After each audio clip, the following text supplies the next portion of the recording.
Welcome to MN news Odia.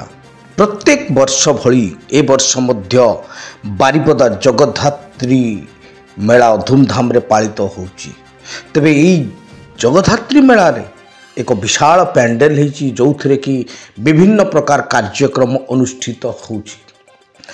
तबे आज ए पैंडेल रे विशिष्ट गायिका असीमा पंडांकर धूमधार धड़ाका समस्तंक पई एक रंगीन राति रे परिणत होइतला।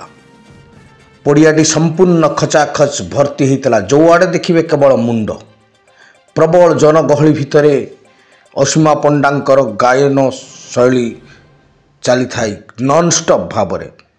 तेबे आसंतु देखिबा तांकर किभली गीत ता सहित तांकर टिके छोट इंटरव्यू से कौन कहते असीमा पंडा कौन कहते बारिपदार मेला विषय एवं यही मंडप विषय। तेबे जो माने प्रथम आछंती दयाकरी सब्सक्राइब करदेवे एवं अन्य मानंकु शेयर करदेवे। देखंतु किभली खचाखच भर्ती हेची लोक भर्ती आउ समस्ते तांको ताले ताले गीत गाउछंती।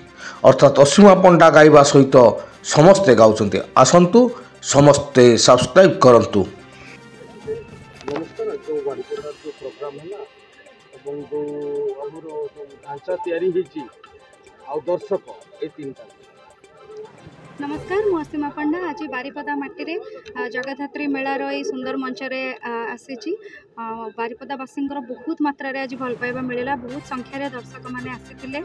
कमिटीर मेंबर भाई मैंने बहुत ही कोऑपरेटिव बहुत सुंदर कार्यक्रम एकदम शांति श्रृंखलार सहित कार्यक्रमटी है। तो बहुत खुशी लगुच आज बारिपदावासी एत भल पाइबा पाइली। एत सुंदर मंच एत बड़ स्टेज एत सुंदर सजा हो स्टेज बहुत खुशी लगिला।